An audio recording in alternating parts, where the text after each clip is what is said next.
Hi, everybody. Welcome to another interview with a Gorton 67 alum. And this is, as you can see, John Marshall. Hi, John. Hey, how are you, Neil? Listen, one of the things that, since we're both from Gorton High School, and I always think of some teachers, do you have any particular teachers that you really liked and maybe a class that you can remember? You know what? There were three teachers. One was Mrs. Ryan, one was Mrs. Schwartz, but I would think probably the teacher that I really enjoyed the most was Bob Foley. He was an extraordinary teacher. I think most people would say that.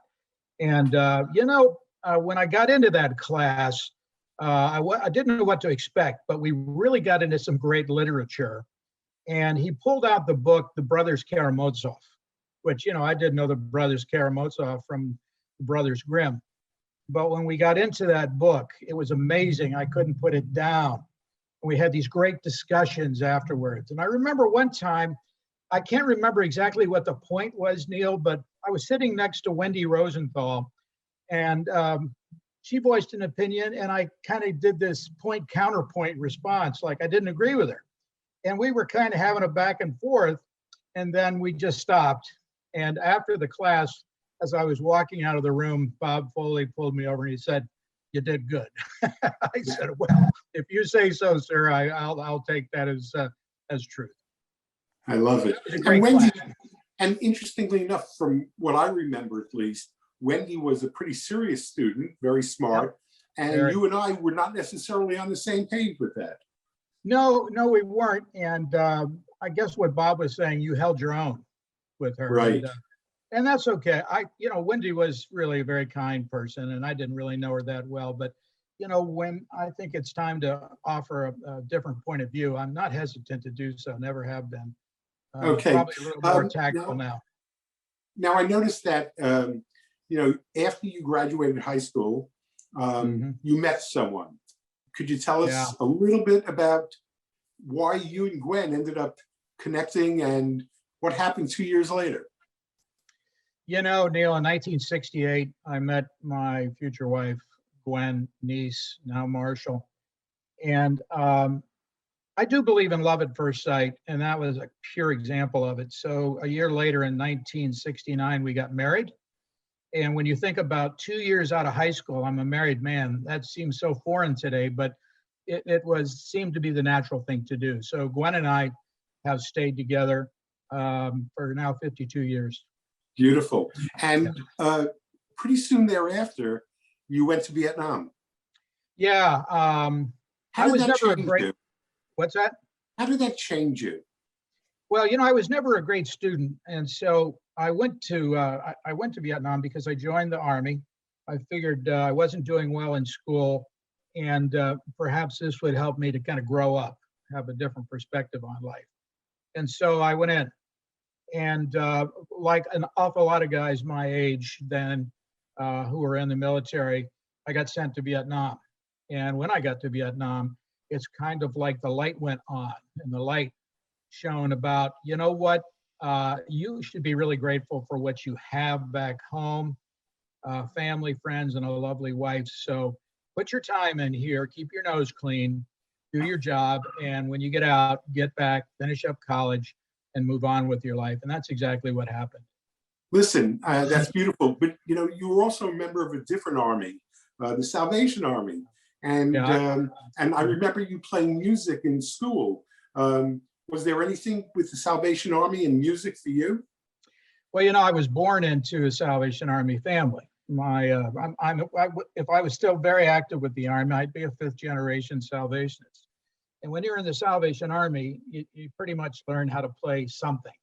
So I learned how to play brass instruments. When I got to Gorton, I played in the band under Sandy Siegelstein, and he put me on the tuba because nobody else was there to play it. And I knew the fingerings, the vowels, etc. So I enjoyed that. I did that, but it was because of my Salvation Army background in music that I was able to do that. Since then, I spent a number of years afterwards in a Salvation Army brass band that traveled pretty much the country. It was a performance band. and the Salvation Army has several of those around the world. And then we did some global work as well. But then I got out of playing and didn't want to lose my interest in music, so I took up vocal singing. And that's when my life really changed musically, because I was introduced to all the great composers. You know, I've sung Handel's Messiah in Carnegie Hall. I've sung the Mozart Requiem. I've sung the Lord Nelson Mass and several others. And every time I sang them, Neil, it just enriched me more and more and more. So I still sing occasionally. I'm not going to do it for you here, but I can just tell you, I was a tenor one. And if you know anything about choral music, Oh, nice. Choruses are always short of tenors, so I never had any trouble getting it. So in the Salvation Army, they had an expression that I think meant something to you. Yeah. Can you tell us what that is? Yeah, the Army is an evangelical organization and love to get slogans out to grab people's attention. One of them was heart to God, hand to man. And at Christmas time, when you go out and you see the bell ringer with the red kettle, on the sign, it'll have that slogan. And so that is a great slogan that the Army has used really almost since its beginning, but they've got several others. But it's an organization that's pretty selfless. It is all about service to others. That is something that my parents drilled into me and my siblings, and which we have tried to share with our kids as well. It's a great organization, and I miss it, but at the same time, have pursued other pursuits. You know, it's interesting because when we spoke, you talked to me about how much you like to try to share with other people and help other groups. And I think that may be part of your learning from the Salvation Army. There are two groups in particular I know that you work with and try to help. Could you talk a little bit about them? Well, I spent the last 10 years full-time of fundraising as a consultant. But at the end of my consultancy, I was working with a senior living community. And this community had residents that were average age about 83. And let me tell you, there's a lot of senior residences where the residents themselves don't have a real life of luxury. They, sometimes they don't see their family. Sometimes their family just kind of puts them there and that's it. That really resonated with me. It touched my heart.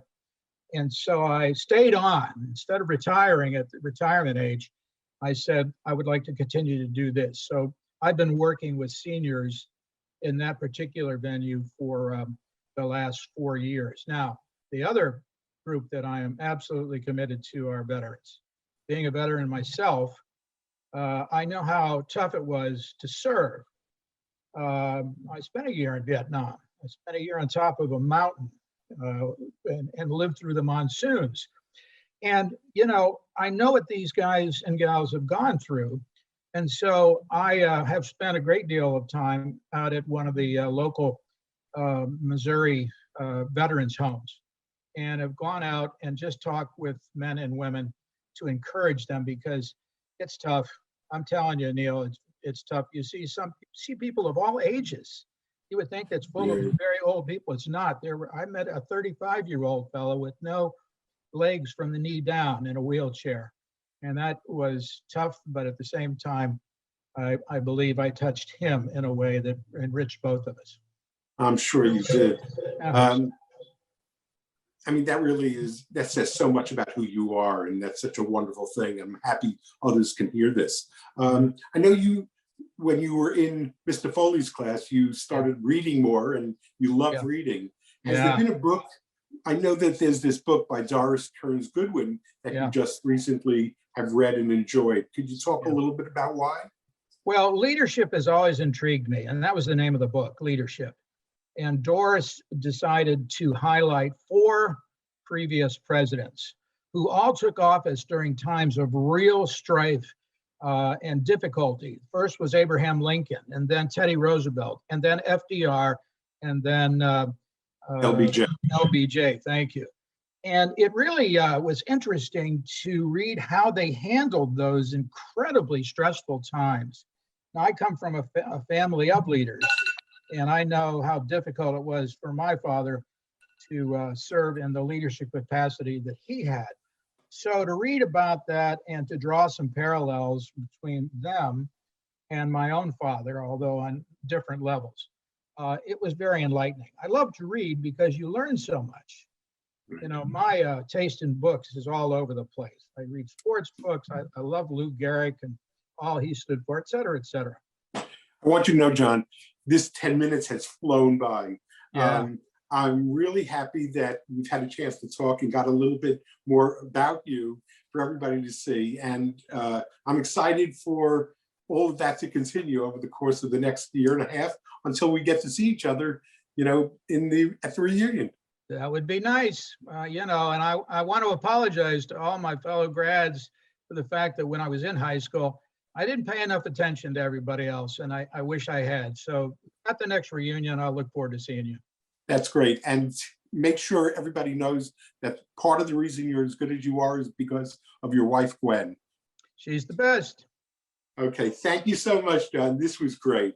Thank you, Neil, and God bless you. Okay.